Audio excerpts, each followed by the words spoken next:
Assalamualaikum warahmatullahi wabarakatuh. Perkenalkan, nama saya Wati Widiawati, Prodi Akuntansi Universitas Pancasakti Bekasi. Di sini saya akan mempresentasikan mata kuliah Teori Akuntansi 2 dengan dosen pengampu Ibu Natalia Titikliani, SPB MAK AK.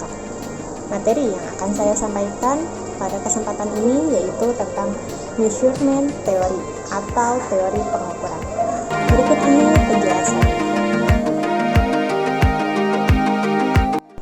Measurement atau pengukuran merupakan bagian yang sangat penting dalam suatu penyelidikan ilmiah. Tujuan pengukuran tersebut adalah untuk menjadikan data yang dihasilkan lebih informatif dan menjadi lebih bermanfaat. Pengukuran dipakai dalam berbagai disiplin pengetahuan ataupun bidang pekerjaan dan profesi, termasuk bidang akuntansi. Dalam akuntansi, pengukuran pada umumnya dikaitkan dengan suatu pengukur berupa unit moneter. Maksudnya, agar pengukuran tersebut menunjukkan makna ekonomik dan karenanya, pengukuran yang demikian disebut penilaian atau valuation. Penilaian adalah proses penentuan jumlah rupiah suatu objek untuk menentukan makna ekonomik objek tersebut di masa lalu, sekarang, dan yang akan datang. Dari uraian tersebut, maka pengukuran berarti proses penetapan jumlah uang untuk mengakui dan memasukkan setiap unsur laporan keuangan dalam neraca dan laporan laba rugi. Di dalam akuntansi, perbedaan penerapan pengukuran dan penelitian umumnya dilakukan. Pengukuran biasanya untuk menunjuk proses penentuan jumlah rupiah yang harus dicatat pada saat objek atau transaksi terjadi. Sedangkan penilaian biasanya digunakan untuk menunjuk proses penentuan jumlah rupiah yang harus diletakkan pada tiap elemen atau pos laporan keuangan. Pada saat penyajian laporan keuangan, jadi secara aplikatif dalam praktek pengukuran terjadi pada saat pencatatan atau jurnal, sedang penilaian pada saat penyajian. Pengukuran adalah proses pemberian angka-angka atau label kepada unit analisis untuk mempresentasikan atribut-atribut. Konsep atribut adalah suatu yang melekat pada suatu objek yang menggambarkan sifat atau ciri yang dikandung objek tersebut. Ada beberapa para ahli yang mengungkapkan tentang definisi teori pengukuran.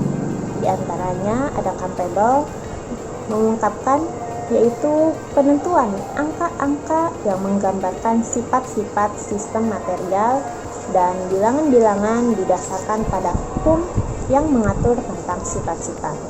Sedangkan menurut Stephen, penentuan angka-angka yang ada kaitannya dengan objek-objek atau peristiwa-peristiwa sesuai dengan peraturan. Setiap pengukuran dilakukan di atas skala. Skala diciptakan saat aturan skematik digunakan untuk menghubungkan antara pernyataan matematik dengan objek atau peristiwa.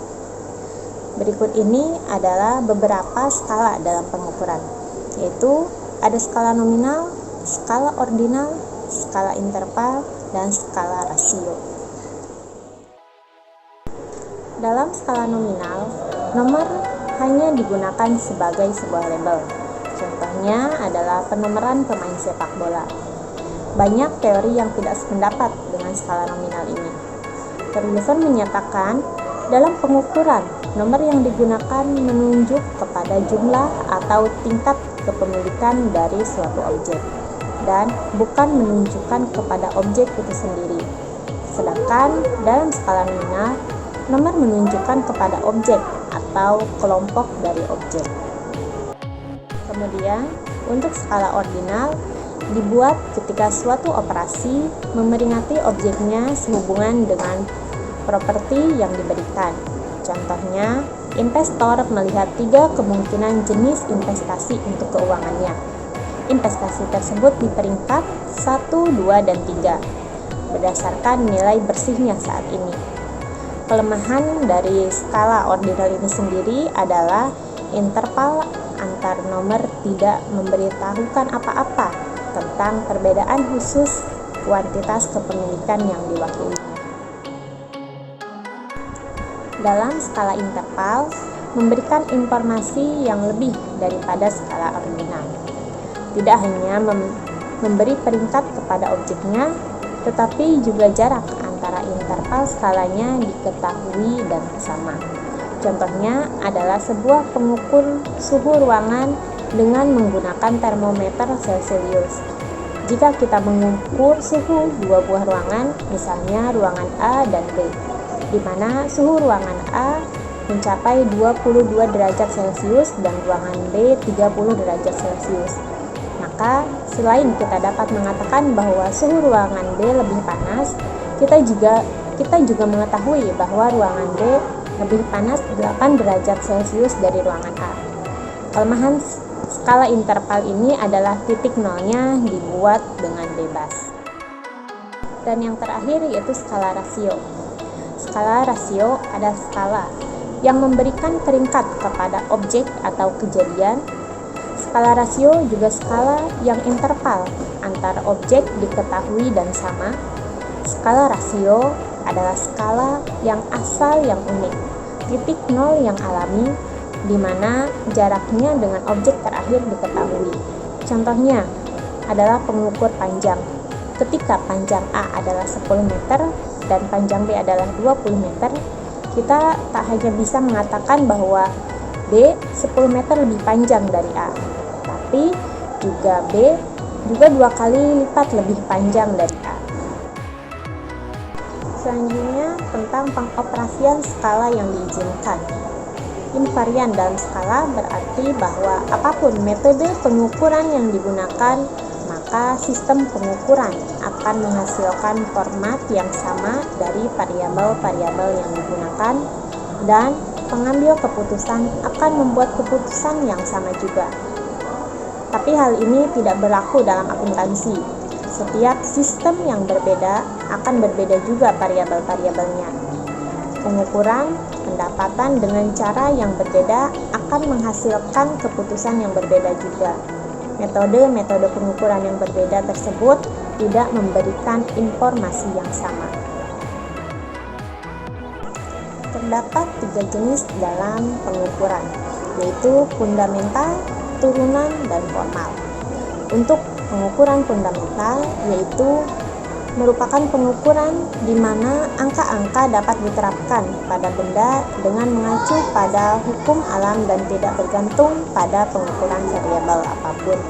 Sedangkan untuk pengukuran turunan, menurut Campbell, pengukuran turunan merupakan pengukuran yang bergantung dari pengukuran 2 atau lebih benda lain. Sedangkan pengukuran formal yaitu pengukuran seperti mencakup pengukuran yang didasarkan pada definisi yang berubah-ubah. Selanjutnya tentang pengertian keandalan dan ketepatan dalam pengukuran. Untuk semua pengukuran mengandung kesalahan atau error. Untuk sumber kesalahan ini sendiri yaitu ada pada operasi pengukuran tidak tepat, pengukur, instrumen, lingkungan, atribut yang tidak jelas, risiko, dan ketidakpastian. Selanjutnya, untuk pengukuran ini yaitu ada pengukuran yang dapat diandalkan. Sering diperlukan bahwa sebelum unsur-unsur seperti aktiva, kewajiban, pendapatan, dan beban diakui dalam laporan keuangan, unsur-unsur tersebut harus mampu dilakukan pengukuran yang dapat diandalkan. Gagasan keandalan menggabungkan 2 aspek, ketepatan dan kepastian pengukuran, dan pengungkapan yang secara meyakinkan mewakili sehubungan dengan transaksi ekonomi yang mendasarinya dan berbagai peristiwa. Aspek mempengaruhi ketepatan dalam pengukuran. Yang ketiga tentang pengukuran yang akurat. Sifat fundamental seperti panjang dari suatu objek dapat ditentukan secara akurat dengan membandingkan objek dengan standar yang mewakili nilai sebenarnya. Selanjutnya, tentang pengukuran dalam akuntansi. Perhitungan yang paling fundamental dalam ilmu akuntansi adalah perhitungan modal dan laba. Modal dinilai berasal dari transaksi dan penilaian ulang yang terjadi di pasar modal. Sedangkan laba berasal dari perbandingan dari beban dan pendapatan, juga perubahan modal dalam suatu periode akuntansi. Modal dapat dinilai dan dihitung dengan berbagai cara. Contohnya historical cost, operasional, keuangan, dan nilai wajar. Sejarah menunjukkan kepada kita bahwa konsep perhitungan atas modal dan laba telah berubah dan berkembang dari waktu ke waktu, juga menghasilkan beberapa konsep perhitungan yang fundamental. Dan yang terkini yaitu standar pelaporan keuangan internasional telah membuat konsep, lebih tepatnya yaitu konsep nilai wajar. Pengukuran dalam akuntansi masuk ke dalam kategori pengukuran turunan untuk modal dan keuntungan. Laba akuntansi sekarang berasal dari standar akuntansi internasional. Dari perubahan modal selama periode dari semua kegiatan, termasuk kenaikan dan penurunan fair value. Aktiva bersih tidak termasuk dalam transaksi dengan pemilik. Sebaliknya, pendekatan pengukuran dengan pendekatan yang dilakukan sebelum pengenalan standar akuntansi internasional, yaitu pendapatan yang diterima disesuaikan terhadap aset bersih yang digunakan dalam suatu periode. Dan jika pendapatan lebih besar dari penggunaan modal bersih atau biaya, maka kita mengalami peningkatan modal. Keuntungannya tidak diperoleh sampai modal awal dari biaya historis dipertahankan dan laba direalisasikan. Selain itu, terdapat beberapa permasalahan pengukuran bagi auditor. Beberapa isu diciptakan untuk auditor oleh pergeseran fokus untuk pengukuran keuntungan dari pendapatan dan beban yang cocok untuk menilai perubahan atas nilai wajar aktiva bersih. Ketika keuntungan ditentukan dengan cara mencocokkan transaksi pendapatan dan beban untuk periode, auditor dapat berkonsentrasi pada pengumpulan bukti bahwa transaksi tersebut telah ditangani dengan tepat oleh sistem akuntansi klien. Namun, ketika keuntungan berasal dari perubahan nilai wajar, pertanyaan yang lebih sulit muncul untuk auditor seputar pengumpulan bukti pada perkiraan manajemen. Auditor harus mengumpulkan bukti bahwa metode ini diterapkan secara konsisten, sehingga manajer tidak memilih metode dari tahun ke tahun tergantung pada hasil keuntungan yang diinginkan mereka. Auditor juga harus menilai apakah nilai aktiva atau kewajiban dengan benar ditentukan dari asumsi yang signifikan manajemen. Model penilaian dan data mendasari relevan. Data tersebut akan mencakup suku bunga yang digunakan untuk mendiskontokan arus kas, nilai pasar digunakan oleh perusahaan, perbandingan, data royalti, dan sebagainya. Terdapat banyak cara penilaian aset yang dapat diterima oleh auditor jika memenuhi syaratnya, di antara lain yang pertama, metode penilaian diaplikasikan secara tepat dan konsisten. Yang kedua, menggunakan asumsi yang beralasan. Dan yang ketiga, data yang digunakan untuk penilaian tersebut valid. Pada prakteknya, auditor kadang menerima tekanan dari manajer perusahaan audit untuk menerima metode penilaian atas aset perusahaan tersebut. Jika tidak, maka audit akan mencari auditor yang lain. Masalah lain yang muncul adalah audit atas biaya historikal seperti standar biaya persediaan. Seharusnya biaya atas persediaan ditetapkan secara tepat, tapi biaya itu didasarkan atas asumsi proses produksi yang dipengaruhi oleh kondisi yang berubah-ubah. Sekian sekian penjelasan dari saya tentang teori akuntansi 2 dengan materi measurement theory. Terima kasih. Wassalamualaikum warahmatullahi wabarakatuh.